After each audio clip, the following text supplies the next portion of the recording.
Lección 11 del tema 4 de la filosofía de la naturaleza. Y decíamos que el caso Galilei, no Aristóteles, que dije al final de la anterior lección, porque ya pues a veces me lío, ¿verdad?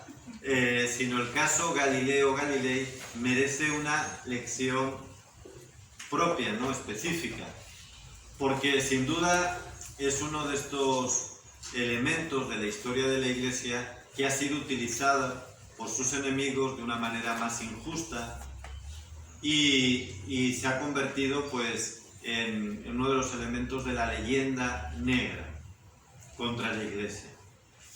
Se dice que la Iglesia está en contra de la ciencia y como ejemplo se pone este caso de Galileo Galilei y se dice, hasta se llega a afirmar pues que la Iglesia lo quemó vivo también y que bueno, le torturó, etc. Por eso conviene aclarar en qué estamos y hacerlo de manera muy precisa. Para ello yo les recomiendo que lean pues las investigaciones de Frank Sherwood Taylor. Él era un científico inglés del siglo XX, mediados del siglo XX, prestigioso, anglicano, aunque él no era prácticamente creyente, no era practicante, pero no era católico, era más bien, digamos, agnóstico, o por un racionalista estricto, ¿no? Y a él la Asociación de Prensa Racionalista, que tiene claramente un tinte, un sesgo anticatólico, le invitó, bueno, no le invitó a él, sino a alguien que se llamaba como él, le dirigieron una carta para invitarle a darle una conferencia. Y resulta que la carta le llegó, por esa equivocación con el nombre, le llegó a él. Y él dijo que sí. Y como era una asociación de prensa racionalista, y uno de sus objetivos era demostrar que la Iglesia está en contra de la ciencia, y él en aquel momento pensaba que aquello era verdad, que la Iglesia estaba en contra de la ciencia, dijo, pues qué mejor que hablar de Galileo Galilei, porque ese es el caso como más modélico de esta oposición a la ciencia por parte del catolicismo, por lo menos en estos últimos siglos. Y él se puso a investigar porque no conocía más que lo que el común de los científicos, de la gente académica sabía, ¿no? 4 o 5 datos, pero nunca había ido a las fuentes, a los archivos originarios. Y tuvo que ir a esos archivos, ponerse a investigar en profundidad lo que había sido todo el caso Galileo Galilei. Y no les digo más, bueno, les voy a explicar lo que llegó a la conclusión, pero fíjense que al final se hizo católico. En 1945, en noviembre, se bautizó y entró en la Iglesia Católica. Y lo que él viene a decir, en esencia, es que todo es un caso montado por los enemigos de la Iglesia, pero sin ninguna base en los datos reales. Es todo un invento. Y que el primer sorprendido, lógicamente, fue él, porque él entró a investigar ese tema para intentar atacar a la Iglesia, de la cual era enemigo, y que a partir, precisamente, del caso Galileo, se hizo creyente.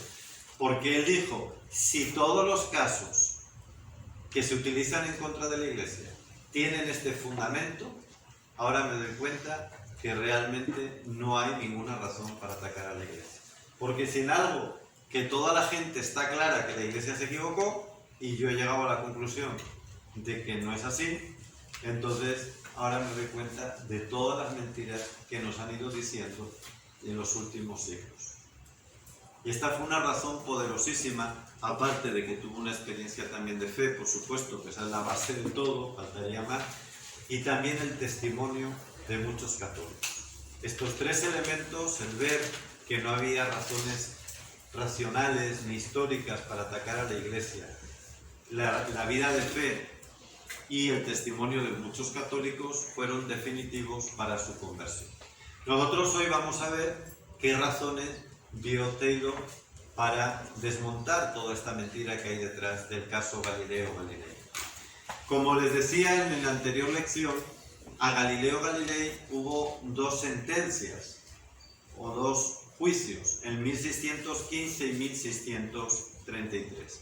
Aclaremos, aunque esto para mí no es muy importante, pero que no es la Inquisición en general la que le acusó a Galileo Galilei, sino la Inquisición de Roma. ¿Por qué es importante?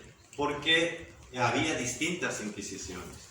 Y la condena a Galileo Galilei no es un acto de dogma de la Iglesia, no es un acto dogmático, sino de un tribunal concreto, el de Roma, a cuya diócesis pertenecía entonces Galileo Galilei. Pero bueno, esto no es lo más importante, pero bueno, es para ir desmontando muchas de las cosas que se han ido añadiendo, ¿no? Por supuesto, tampoco se le torturó, ni muchísimo menos se le quemó en la hoguera. Galileo Galilei sí se le condenó a lo que llamamos hoy casa por cárcel, a estar recluido, pero no es que estuvo en una prisión. Murió en su casa, en una buena casa además, en los brazos de su hija, que era religiosa, que era monja, y en plena comunión con la Iglesia. Galileo Galilei nunca abjuró de su fe ni rechazó a la Iglesia, aunque tuvo pues enfrentamientos con algún eclesiástico. Pero bueno, eso tampoco es nada del otro mundo. Eso es legítimo si hay razones para ello. Pero entonces, ¿por qué el tribunal de la Inquisición, que entonces era el que trataba los temas de la fe, pues una Inquisición como si fuese hoguera, muerte, etcétera? Ya en un curso de la Iglesia veremos que también eso es mentira, de que la Inquisición fuese un tribunal de muerte y de tortura, es mentira. Era un tribunal mucho más garantista que el resto de los tribunales de la época, y que muchos de los que hoy hay en determinados países, como el nuestro, por ejemplo. Ya quisiera yo un tribunal de la Inquisición hoy, en vez de los tribunales que hay en determinados países, ¿no? Como el nuestro. Pero ¿por qué qué le dice la Inquisición? Miren, en estos dos procesos, en el primero, en el de 1615, a Galileo Galilei lo único que se le dice es: prohibido enseñar el método o el descubrimiento de Copérnico, es decir, el modelo, mejor dicho método, no, el modelo heliocéntrico, prohibido explicarlo como modelo de explicación filosófico.